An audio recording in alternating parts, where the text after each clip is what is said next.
Then Pilate took Jesus and had him whipped with cords.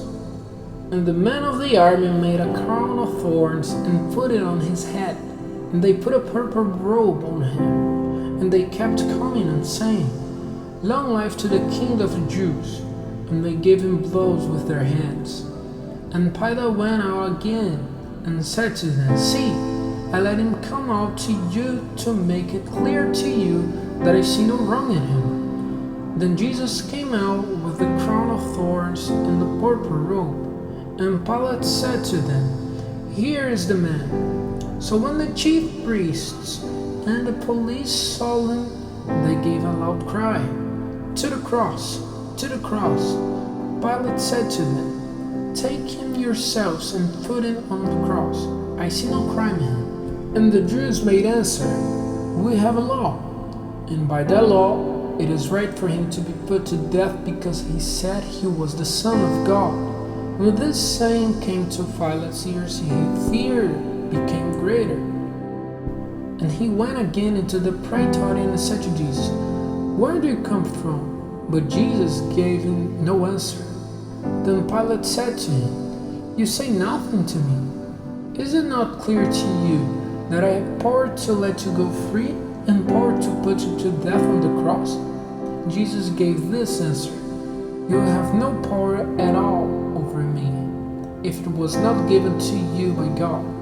So that he who gave me up to you has the greater sin."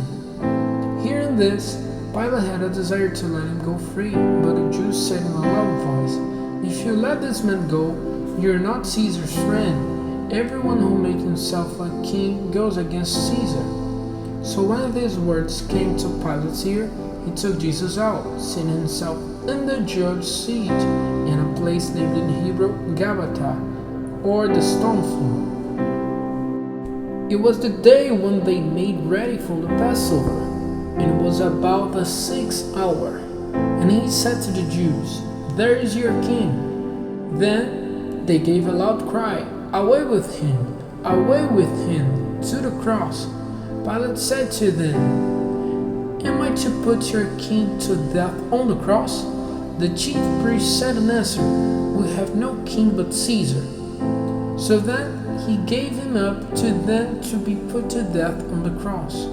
And they took Jesus away.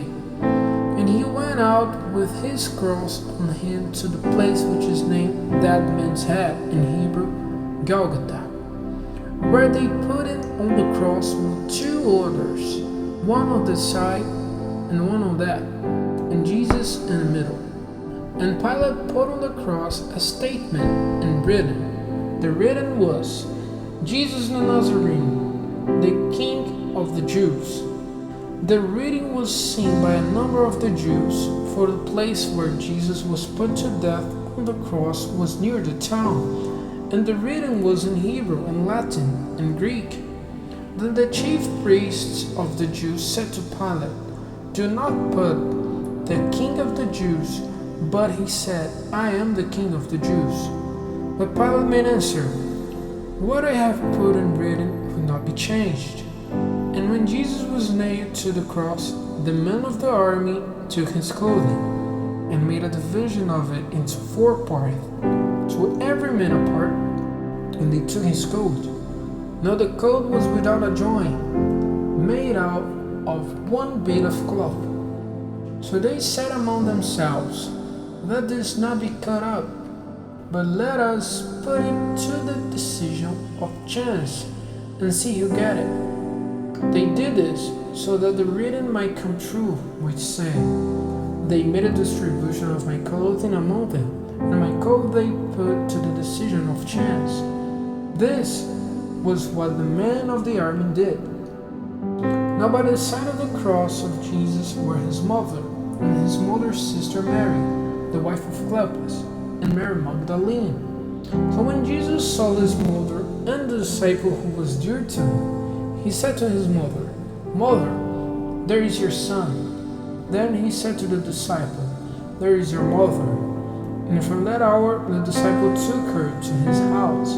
After this, being conscious that all things had now been done so that written might come true, Jesus said, "Give me water." Now there was a vessel ready, full of bitter wine, and they put a sponge full of it on a stick and put it to his mouth. So when Jesus had taken the wine, he said, "All is done." And with his head bent, he gave up his spirit. Now it was the day of getting ready for the Passover, and so that the bodies might not be on the cross on the Sabbath, because the day of the Sabbath was a great day. The Jews made a request to Pilate that their legs might be broken, and that they might be taken away. So the men of the army came, and the legs of the first were broken, and then of the other who was put to death on the cross with Jesus. But when they came to Jesus, they saw that he was dead by this time, and so his legs were not broken. But one of the men made a wound in his side with a spear, and straightway there came out blood and water. And he who saw it has given witness, and his witness is true. He is certain that what he says is true, so that you may have belief. These things came about so that the writings might be true. No bone of his body will be broken. And again another verse says, "They will see him who was wounded by their spears." After these things, Joseph of Arimathea, who was a disciple of Jesus, but secretly for fear of the Jews, made a request to Pilate to let him take away the body of Jesus. And Pilate said he might do so. So he went and took away his body. And Nicodemus came, he who had first come to Jesus by night, with a robe of myrrh and aloes mixed, about 100 pounds. Then they took the body of Jesus, folding linen about it with the spices, as in the way of the Jews when they put the dead to rest. Now there was a garden near the cross, and in the garden a new place for the dead, in which no man had ever been put. So they put Jesus there, because it was the Jews' day of getting ready for the Passover, and the place was near.